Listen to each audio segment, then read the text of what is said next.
नमस्कार दोस्तों, आपका मेरे चैनल ज्ञान सागर में स्वागत है। आज मैं आपको शिव महापुराण का एक भाग जिसमें शिव और सती विवाह का विवरण है वही कथा सुनाने वाली हूँ।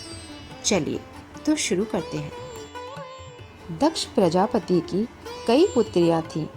सभी पुत्रियां गुणवती थीं, फिर भी दक्ष के मन में संतोष नहीं था। वे चाहते थे उनके घर में एक ऐसी पुत्री का जन्म हो जो सर्वशक्ति संपन्न हो और सर्वविजयनी हो, जिसके कारण दक्ष एक ऐसी ही पुत्री के लिए तप करने लगे। तप करते करते अधिक दिन बीत गए तो भगवती आधा ने प्रकट होकर कहा, मैं तुम्हारे तप से प्रसन्न हूँ। तुम किस कारणवश तप कर रहे हो? दक्ष ने तप करने का कारण बताया तो माँ बोली, मैं स्वयं पुत्री के रूप में तुम्हारे यहाँ जन्म लूंगी। मेरा नाम सती होगा। मैं सती के रूप में जन्म लेकर अपनी लीलाओं का विस्तार करूंगी। फलतः भगवती आधा ने सती के रूप में दक्ष के यहाँ जन्म लिया। सती दक्ष की सभी पुत्रियों में सबसे अलौकिक थीं। सती ने बाल्य अवस्था में ही ऐसे कई अलौकिक और आश्चर्यचकित कार्य करके दिखाए जिन्हें देखकर स्वयं दक्ष को भी विस्मयता होती रहती थी। जब सती विवाह योग्य हो गई तो दक्ष को उनके लिए वर की चिंता होने लगी। उन्होंने ब्रह्मा जी से इस विषय में परामर्श किया। ब्रह्मा जी ने कहा, सती आदा का अवतार हैं। आदा आदि शक्ति और शिव आदि पुरुष हैं। अतः सती के विवाह के लिए शिव ही योग्य और उचित वर हैं। दक्ष ने ब्रह्मा जी की बात मानकर सती का विवाह भगवान शिव के साथ कर दिया। सती कैलाश में जाकर भगवान शिव के साथ रहने लगी। भगवान शिव दक्ष के दामाद थे, किंतु एक ऐसी घटना घटित हो गई जिसके कारण दक्ष के हृदय में भगवान शिव के प्रति बैर और विरोध भाव पैदा हो गया। एक बार देवलोक में ब्रह्मा ने धर्म के निरूपण के लिए एक सभा का आयोजन किया था। सभी बड़े बड़े देवता सभा में एकत्रित हुए थे। भगवान शिव भी इस सभा में बैठे थे। सभा मंडल में दक्ष का आगमन हुआ। दक्ष के आगमन पर सभी देवता उठकर खड़े हो गए, पर भगवान शिव खड़े नहीं हुए। उन्होंने दक्ष को प्रणाम भी नहीं किया। फलतः दक्ष ने अपमान का अनुभव किया। केवल यही नहीं, उनके हृदय में भगवान शिव के प्रति ईर्ष्या की आग जल उठी। वे उनसे बदला लेने के लिए समय और अवसर की प्रतीक्षा करने लगे। एक बार सती और शिव कैलाश पर्वत पर बैठे परस्पर वार्तालाप कर रहे थे। उसी समय आकाश से कई विमान कनखल की ओर जाते हुए दिखाई दिए।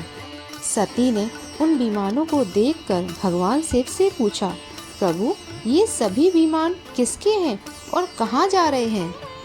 भगवान शंकर ने उत्तर दिया, आपके पिता ने बहुत बड़े यज्ञ का आयोजन किया है। समस्त देवता और देवगण इन विमानों में बैठकर उसी यज्ञ में सम्मिलित होने के लिए जा रहे हैं। इस पर सती ने दूसरा प्रश्न किया, क्या मेरे पिता ने आपको यज्ञ में सम्मिलित होने के लिए नहीं बुलाया? भगवान शंकर ने उत्तर दिया, आपके पिता मुझसे वैर रखते हैं, फिर वे मुझे क्यों बुलाएंगे? सती मन ही मन सोचने लगी, फिर बोली, यज्ञ के इस अवसर पर अवश्य मेरी सारी बहनें आएंगी। उनसे मिले हुए बहुत दिन हो गए। यदि आपकी अनुमति हो तो मैं भी अपने पिता के घर जाना चाहती हूँ। यज्ञ में सम्मिलित भी हो लूँगी और बहनों से भी मिलना जुलना हो जाएगा।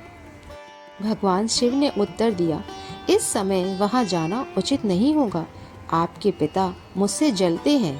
हो सकता है कि वे आपका भी अपमान करें। बिना बुलाए किसी के घर नहीं जाना चाहिए। इस पर सती ने प्रश्न किया, ऐसा क्यों? भगवान शिव ने उत्तर दिया, विवाहित लड़की को बिना बुलाए पिता के घर भी नहीं जाना चाहिए, क्योंकि विवाह हो जाने के बाद लड़की अपने पति की हो जाती है, पिता के साथ उसका संबंध टूट जाता है। लेकिन सती पीहर जाने के लिए हठ करती रही, अपनी बात बार बार दोहराती रही। उनकी इच्छा देखकर भगवान शिव ने उन्हें पीहर जाने की अनुमति दे दी। उनके साथ अपना एक गण भी साथ में भेज दिया। उस गण का नाम वीरभद्र था। सती वीरभद्र के साथ अपने पिता के घर गईं। घर में सती से किसी ने भी प्रेम पूर्वक वार्तालाप नहीं किया। दक्ष ने उन्हें देखकर कहा, तुम क्या यहाँ मेरा अपमान कराने आई हो? अपनी बहनों को देखो, वे किस प्रकार भांति भांति के अलंकारों और सुंदर वस्त्रों से सुसज्जित हैं। तुम्हारे शरीर पर मात्र बागबर है। तुम्हारा पति शमशानवासी और भूतों का नायक है। वह तुम्हें बागबर छोड़कर और पहना ही क्या सकता है। दक्ष के कथन से सती के हृदय में पश्चाताप और सागर उमड़ पड़ा। वे सोचने लगी, उन्होंने यहाँ आकर अच्छा नहीं किया। भगवान ठीक ही कह रहे थे, बिना बुलाए पिता के घर भी नहीं जाना चाहिए। पर अब क्या हो सकता है, अब तो मैं यहाँ आ गई हूँ। पिता के कटु और अपमानजनक शब्द सुनकर भी सती मौन रही। वे उस यज्ञ मंडल में गई जहाँ सभी देवता और ऋषि मुनि बैठे थे तथा यज्ञ कुंड में धू धू करती जलती हुई अग्नि में आहुतियाँ डाली जा रही थी। सती ने यज्ञ मंडल में सभी देवी देवताओं का भाग देखा, किंतु भगवान शिव का भाग नहीं था। वे भगवान शिव का भाग ना देखकर अपने पिता से बोली, पितृश्रेष्ठ, यज्ञ में तो सबके भाग दिखाई पड़ रहे हैं, किंतु कैलाशपति का भाग नहीं है। आपने उनका भाग क्यों नहीं रखा? दक्ष ने गर्व से उत्तर दिया, मैं तुम्हारे पति शिव को देवता नहीं समझता। वह तो भूतों का स्वामी, नग्न रहने वाला और हड्डियों की माला धारण करने वाला है। वह देवताओं की पंक्ति में बैठने योग्य नहीं है। उसे कौन भाग देगा? सती के नेत्र लाल हो उठे, उनकी भौहें कुटिल हो गईं, उनका मुखमंडल प्रलय के सूर्य की भांति तेजोत्थित हो गया।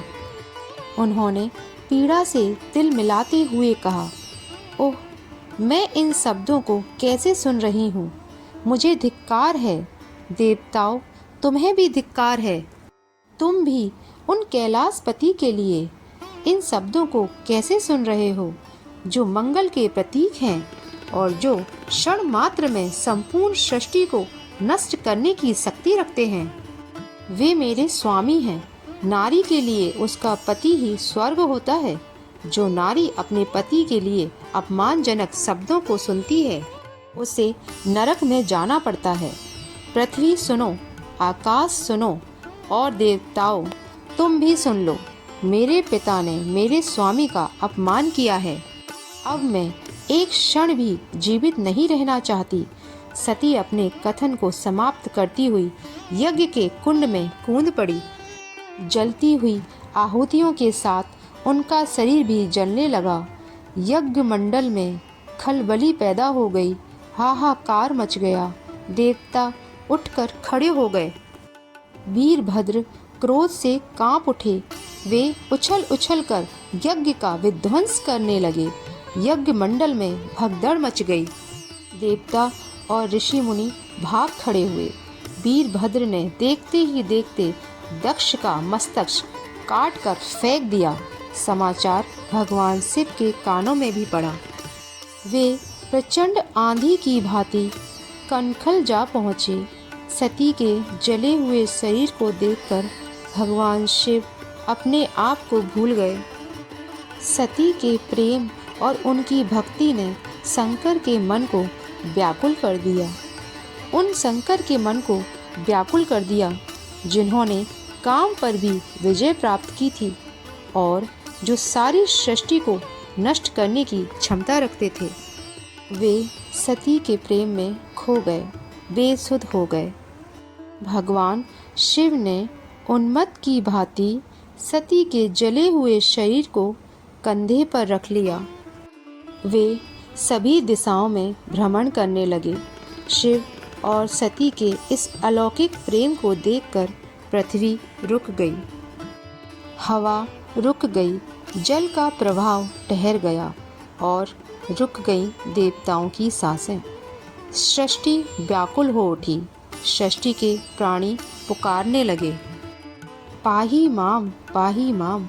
भयानक संकट उपस्थित देखकर सृष्टि के पालक भगवान विष्णु आगे आए। वे भगवान शिव की बेसुधी में अपने चक्र से सती के एक एक अंग को काट काट कर गिराने लगे।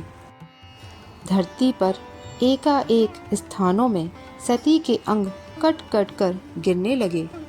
जब सती के सारे अंग कट कट कर गिर गए तो भगवान शिव पुनः अपने आप में आए। जब वे अपने आप में आए तो पुनः सृष्टि के सारे कार्य चलने लगे। धरती पर जिन 51 स्थानों में सती के अंग कट कट कर गिरे थे, वे सभी आज शक्ति पीठ के नाम पर जाने जाते हैं। आज भी उन स्थानों में सती पूजन होता है। अगर आपको हमारी ये पौराणिक कथाएं अच्छी लगती हों तो हमारे चैनल को सब्सक्राइब करें। भगवान भोलेनाथ आप पर कृपा बनाए रखें। ओम नमः शिवाय।